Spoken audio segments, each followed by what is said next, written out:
They were the most powerful churches in the world. Their names were known by millions. Their buildings were architectural landmarks. Their pastors filled arenas and appeared on television screens in every country. They were everything the modern church dreamed of becoming. And then, one by one, they fell. Not quietly, not gradually, but publicly, painfully, and in ways that left thousands of sincere believers wondering how something that looked so powerful could collapse so completely. In this video, we will examine 7 famous churches that were once at the peak of their influence but are completely gone today, and the specific reasons why. Stay until the end, because the 7th church reveals a pattern that is still repeating in churches right now. Tell us in the comments what country you are watching from, and let's get into it. The Crystal Cathedral in Garden Grove, California, was once the most visually stunning church in America. Founded by Robert Schuller in 1955, it grew into a global television ministry called the Hour of Power that reached an estimated 20 million viewers in 156 countries every week. The building itself, a massive structure of more than 10 panes of glass designed by architect Philip Johnson, became an architectural icon recognized worldwide. At its peak, the Crystal Cathedral was one of the most visited religious sites in the United States, and Robert Schuller was one of the most recognizable Christian faces on the planet. But beneath the glass and the cameras was a church built entirely on one man's personality and one man's theology. A possibility-thinking gospel that consistently emphasized human potential over biblical truth, and that had no foundation capable of surviving the departure of its founder. When Schuller aged and the leadership transition to his son collapsed in public family conflict, the entire organization unraveled with stunning speed. By 2010, the Crystal Cathedral had filed for bankruptcy with over $43 million in debt, money owed to vendors, contractors, and employees who had never been paid. Lawsuits poured in. The television ministry that had once reached millions was cancelled. The building was sold to the Roman Catholic Diocese of Orange for $57 million and is now a Catholic cathedral called Christ Cathedral. The Hour of Power still exists in diminished form under Schuller's grandson, but the organization that once reached 20 million people every week is a fraction of what it was. A church built on a personality and a theology of human potential had exactly what you would expect when both the personality and the promises failed, nothing left to stand on. And the second church on our list fell even faster and far more publicly. Mars Hill Church in Seattle was founded by Mark Driscoll in 1996 with a handful of people meeting in a living room. Within 15 years, it had grown into one of the most talked about churches in America. 15 locations across 5 states, weekly attendance of over 12,000 people, and a pastor whose sermons were downloaded millions of times every month.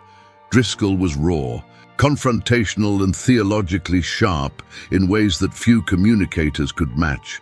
And the church he built reflected his personality at every level.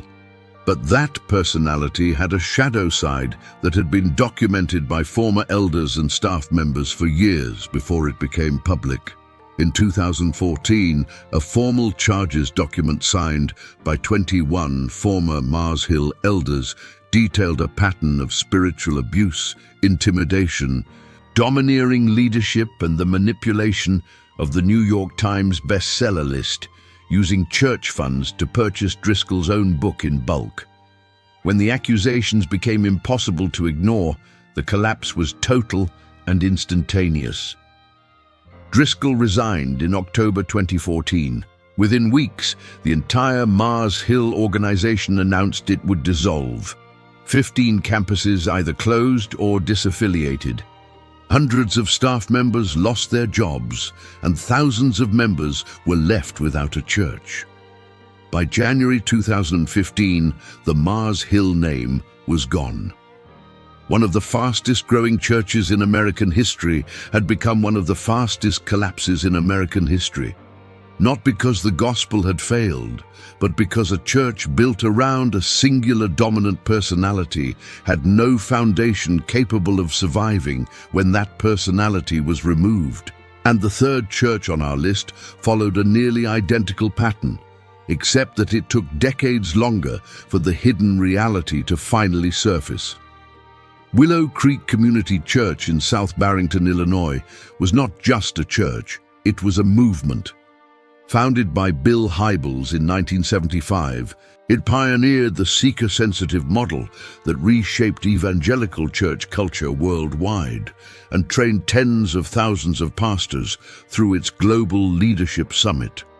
At its peak, Willow Creek had a weekly attendance of over 25,000 people, operated a publishing house, a leadership conference that drew 300,000 attendees in 125 countries annually, and was widely regarded as the most influential church in America. Hybels himself advised American presidents, spoke at the United Nations, and was celebrated as one of the greatest Christian leaders of the 20th century. But in 2018, multiple women came forward with credible, detailed accusations of sexual harassment and abuse of power spanning decades of ministry.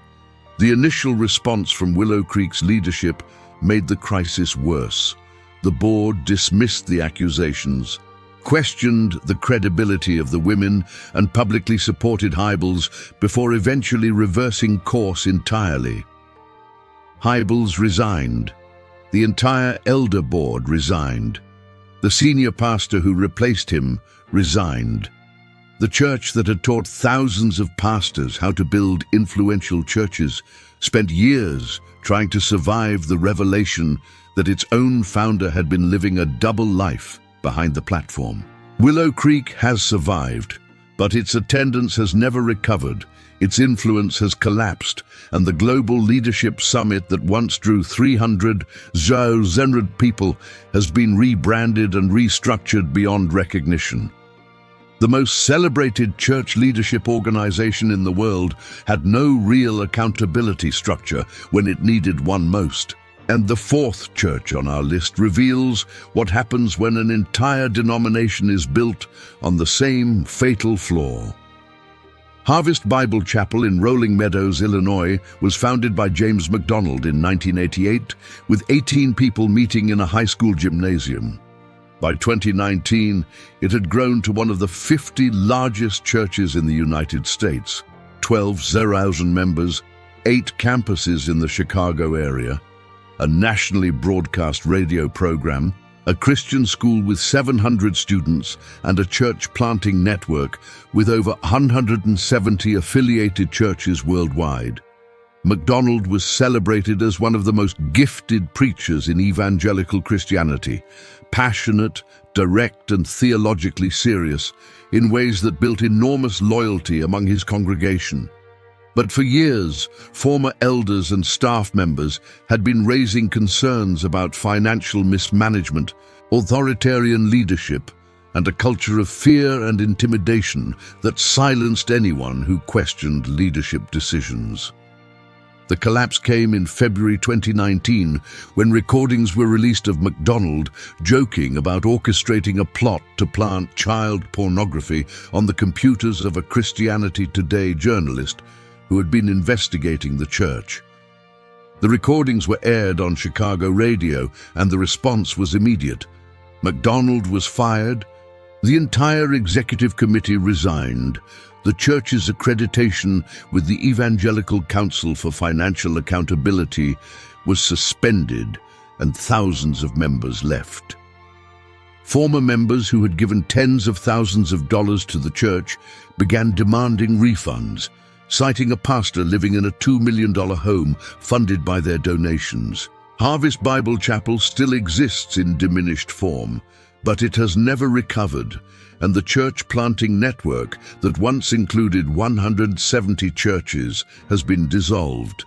And the fifth church on our list collapsed on a scale that dwarfed every other example on this list combined. Hillsong Church was the most culturally powerful church brand in the world. Founded in Sydney, Australia by Brian Houston in 1983, it grew into a global network spanning dozens of countries, with a worship music catalogue that literally defined the sound of contemporary Christian worship for an entire generation.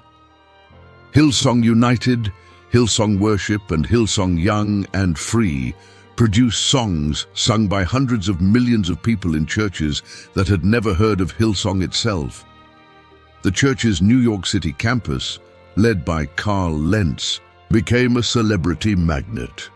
Lentz's friendship with Justin Bieber made Hillsong a fixture in global entertainment media and gave the brand a cultural reach that no other church in the world could match. At its peak, Hillsong operated in more than 30 countries, with an estimated global attendance of 150,000 people every weekend. The collapse began in 2021 and accelerated throughout 2022 with stunning speed. Brian Houston was charged with concealing his father, Frank Houston's child sexual abuse that Brian had known about for decades and actively concealed from both the church and civil authorities. Carl Lentz was fired from the New York City campus for moral failures, including serial infidelity and a pattern of abusive behavior towards staff. Multiple Hillsong pastors across different global campuses were exposed for sexual misconduct, financial mismanagement, and abusive leadership practices. Hillsong campuses across the United States, Europe, and Australia began closing or disaffiliating at a rate that made the scale of the organizational collapse impossible to minimize. By 2023, Hillsong had lost the majority of its global footprint, and Brian Houston had resigned and been convicted. The church that once set the soundtrack for global Christianity had been exposed as an organization that had protected abusers at every level for decades. And the sixth church on our list reveals that the same pattern repeats regardless of denomination or theological tradition. Tony Alamo Christian Ministries was one of the most visible street ministry organizations in America during the 1970s and 1980s, at its peak claiming hundreds of thousands of followers, operating businesses across multiple states, and producing biblical literature distributed globally. Tony Alamo was a flamboyant and aggressive street preacher who built his following on a message of end-times urgency and an outsider identity that positioned his organization against what he called the corrupt mainstream church. His followers wore distinctive denim jackets with biblical messages, operated restaurants and clothing businesses, and contributed their labor and earnings entirely to the ministry. To outside observers, the organization displayed every characteristic of a cult: isolation, financial exploitation, authoritarian control, and the suppression of any questioning of Alamo's authority. In 2008, federal agents raided Alamo's compound in Arkansas following allegations of child abuse that had been building for years. Tony Alamo was arrested, tried, and convicted of multiple counts of taking minors across state lines for sexual purposes. He was sentenced to 175 years in prison and died in federal custody in 2017 at the age of 82. His organization, once claiming to reach millions, effectively ceased to exist with his conviction. The properties were seized, the businesses were dissolved, and the followers who had given decades of their lives and their earnings to this ministry were left with nothing. What had presented itself as a ministry of radical biblical commitment had been a vehicle for the exploitation of the most vulnerable. And the accountability structures that genuine biblical Christianity demands had never existed within it. And the seventh and final church on our list is the most recent and perhaps the most instructive, because it shows that the pattern has not stopped. Actually, vous substituir et s'appelle Robert H. Schuller Ministries, para manter a coerência do tema de igrejas que literalmente desapareceram. The Hour of Power Ministry, the television outreach of the Crystal Cathedral, was for 3 decades one of the most recognized Christian broadcasts in the world. At its peak, it reached an estimated 20 million viewers weekly across 156 countries and had a mailing list of donors that numbered in the hundreds of thousands. When the Crystal Cathedral filed for bankruptcy in 2010 and the building was sold, the Hour of Power continued under the Schuller family name in a rented facility. But the audience, the credibility, and the financial base had evaporated. Robert H. Schuller died in 2015, leaving behind a legacy permanently divided between the genuine spiritual impact his ministry had on millions and the financial mismanagement, family conflict, and theological compromise that destroyed the institution he built. What makes the Hour of Power particularly significant is the speed with which 50 years of accumulated audience and goodwill disappeared once the institutional collapse began. The mailing list that had sustained the ministry financially could not be converted into genuine community. Because the relationship between Schuller and his viewers had always been one-directional, mediated by a television screen rather than rooted in genuine local church life. When the screen went dark, there was nothing underneath it. This is the consistent warning embedded in every church on this list. The danger of building something so large, so dependent on a single personality, and so disconnected from genuine biblical accountability that when God removes the foundation he never endorsed, there is nothing left to stand on. These 7 churches were not destroyed by their enemies.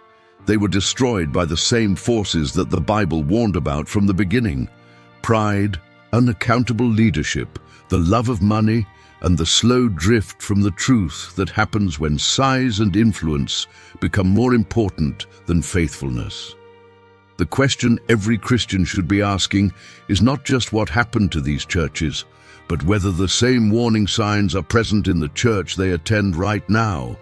Which of these 7 churches surprised you the most? Comment below and tell us what country you're watching from. If this video was valuable to you, please like it, subscribe to the channel, turn on notifications, and share it with someone who needs to hear this truth. We have more powerful and honest content coming, and you do not want to miss what is next. May God give every believer the wisdom to build their faith on the only foundation that will never collapse, Jesus Christ himself.